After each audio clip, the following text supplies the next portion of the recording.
Saudara-saudari terkasih, apakah saudara sudah memulai hari ini dengan penuh sukacita dan punya niat untuk berbuat baik meskipun kecil? Semoga Tuhan memberkati niat baik saudara. Hari ini saya ingin membagikan pengalaman proses sederhana untuk menyembuhkan luka batin. Kita semua mempunyai yang namanya luka batin. Luka batin terjadi akibat sebuah peristiwa di masa lalu yang membuat kita merasa terluka. Ketika mengenangnya kita masih merasa sakit. Dan ada beberapa hal yang sebetulnya ingin pada waktu itu saya lakukan, tetapi tidak saya lakukan. Entah itu kata-kata, entah itu tindakan. Dan karena itu kemudian saya menyesalinya. Seandainya waktu itu saya mengatakan ini, mungkin berbeda. Mungkin contoh sederhananya adalah ketika seseorang menyesal bahwa dahulu dia tidak sungguh-sungguh memperhatikan mamanya. Dan terlambat ketika kemudian mamanya ternyata sudah meninggal. Tapi dia merasa belum melakukan sesuatu. Lalu seringkali berpikir seandainya pada waktu itu saya mengatakan hal ini kepada mama bahwa saya mencintainya, bahwa saya ingin mengajak mama jalan-jalan, ingin membahagiakan mama, tentu saya tidak semenyesal seperti sekarang ini. Lalu ada luka batin yang terjadi. Dan seringkali mengingatnya dan kemudian sedih atau berduka. Masih terluka. Nah, saya ingin, itu hanya contoh, luka batin bisa macam-macam sebabnya. Bisa karena peristiwa disakiti, peristiwa dikhianati, dan segala macam. Lalu kemudian menyesali sesuatu yang sebetulnya seandainya pada waktu itu saya lakukan, mungkin hasilnya berbeda. Nah, saya ingin kita mengadakan proses penyembuhan luka batin sederhana yang bisa dilakukan sendiri. Caranya adalah dengan mengenangkan kembali peristiwanya sehidup mungkin. Dan kemudian mengenang kata-kata yang sebetulnya ingin saya sampaikan, tapi belum sempat. Nah, sesudah dikenang, maka katakan sesuatu. Katakan kata-kata yang ingin sungguh-sungguh Anda sampaikan pada waktu itu, tapi nggak sempat. Sampaikan. Dan kemudian proses itu diulangi lagi. Juga sikap yang mau saya tunjukkan. Yang dulu tidak sempat dan sebetulnya ingin sekali saya tunjukkan, lakukan itu. Dan lakukan proses itu berkali-kali. Bahkan ketika saya melakukannya sekarang, kemudian selesai, lalu kemudian melakukannya lagi, kata-kata, nuansa, dan isinya bisa berbeda. Maka lakukan itu sesering mungkin. Karena kemudian itu menyembuhkan. Mengapa menyembuhkan? Karena sebetulnya kesadaran saya itu tidak terbagi-bagi antara kesadaran saya masa lalu, kesadaran saya sekarang, dan kesadaran saya masa depan. Tidak, kesadaran cuma satu, sadar saja. Tidak ada masa lalu. Karena masa lalu kita tidak pernah bisa mengalaminya secara real. Saya tidak bisa pergi ke masa lalu. Saya juga tidak bisa pergi ke masa depan secara aktual, tidak bisa. Tapi kesadaran saya bisa. Saya bisa menyadari bahwa masa lalu dan masa depan dan sekarang itu jadi satu dalam kesadaran saya. Yang memilah-milah berdasarkan dimensi waktu itu pikiran. Pikiran tidak bisa mengalami bahwa peristiwa di masa lalu dan peristiwa di masa depan dan sekarang itu jadi satu, itu nggak bisa. Karena memang pikiran itu bekerja dalam dimensi waktu dan ruang. Tapi kesadaran tidak. Kesadaran itu seumpama buku novel. Buku novel tentang seorang tokoh yang hidup dari range waktu tertentu. Katakanlah misalnya dari tahun 60 sampai tahun 90. Atau dari tahun 60 sampai tahun 2000 lah.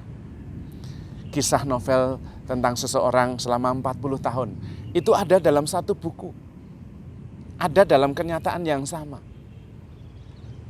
Ketika umur 40 maupun ketika umur 60 ada dalam satu buku itu, sudah diceritakan lengkap. Tapi pikiran tidak bisa tumpuk begitu. Ketika dia membacanya, ya membaca dari halaman pertama, dari umur 40, kemudian linier mengikuti perjalanan waktu sampai umur 60. Padahal sudah ada jadi satu di situ, satu buku. Nah, kesadaran itu satu buku itu, antara masa lalu, masa sekarang, dan masa depan. Sementara pikiran membagi-bagi berdasarkan dimensi waktu. Karena itu, ketika membawa kembali kesadaran peristiwa yang membuat kita luka di masa lalu, dan dibawa kepada kesadaran sekarang, itu sebetulnya dari satu. Dan karena itu efeknya bisa aktual sekarang, menyembuhkan. Maka latihannya adalah kembali menghidupkan peristiwa di masa lalu, dan kemudian mengatakan apa yang sungguh-sungguh sebetulnya ingin saya katakan dulu, tapi saya sesali karena tidak saya katakan. Nah, itu yang dikatakan sekarang. Namun juga bukan hanya kata-kata, tindakan juga. Perasaan juga, ekspresi cinta yang dulu saya sesali karena tidak sempat saya ungkapkan, sekarang saya ungkapkan. Dan di dalam kesadaran itu bekerja aktual saat ini, karena kesadaran hanya ada saat ini. Kesadaran itu seperti novel yang menumpuk seluruh kisah dalam range waktu tertentu jadi satu buku. Pikiran memang nggak bisa masuk, nggak bisa mengerti karena pikiran selalu berpikir dalam dimensi waktu dan ruang, tapi kesadaran bisa. Dan karena itu efeknya aktual sekarang, menyembuhkannya juga sekarang. Dan karena itu latihan penyembuhan luka batin sederhana itu sungguh-sungguh efektif. Lakukan sampai kemudian saya merasa lega. Berkali-kali berulang-ulang. Dan ternyata ketika kita mengulanginya dan mengatakan apa yang sungguh saya ingin katakan waktu itu, ternyata kata-kata yang sama pun ketika mengulanginya nuansanya berbeda, rasanya berbeda, energinya berbeda. Dan kemudian lama-lama itu mengubah pengalaman. Sehingga pengalaman yang dulunya melukai bisa sembuh. Itu seperti Thomas ketika harus mencucukkan tangan di bekas luka, baik di jari maupun lambung Tuhan Yesus. Lukanya sudah sembuh. Tetapi Thomas tetap harus memasukkan jari dan tangannya ke bekas luka-luka itu. Supaya kemudian luka batin yang terjadi dalam diri Thomas karena tidak percaya disembuhkan. Dan itu adalah latihan penyembuhan luka batin sederhana yang bisa dilakukan secara pribadi. Tentu melakukannya dengan kesadaran penuh. Dalam keheningan, dalam kesadaran, hadir sepenuhnya saat ini, sekarang juga, dan menghadirkan peristiwa itu sereal mungkin. Itu yang disebut dengan mengenangkan, atau dalam istilah Ekaristi disebut anamnese.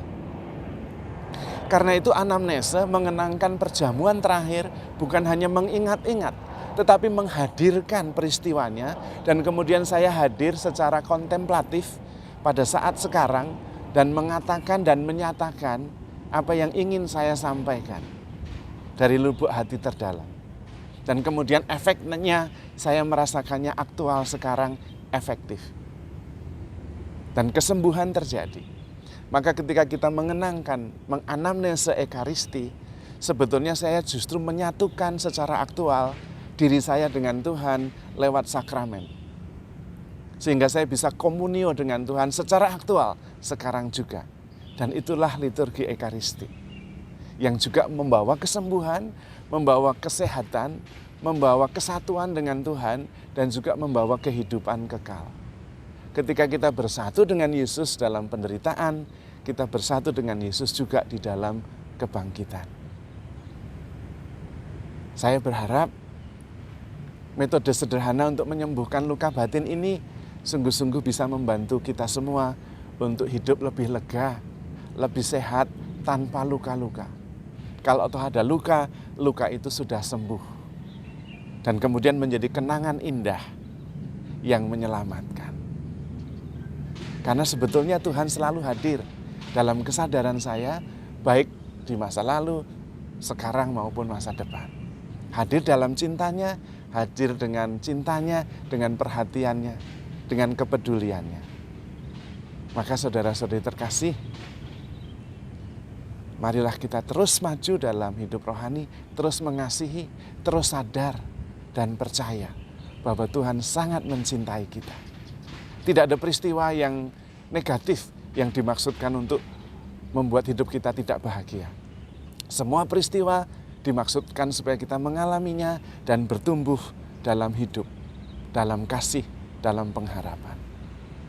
Maka saudara-saudari terkasih, handle yourself with care because you are loved. Tuhan memberkati.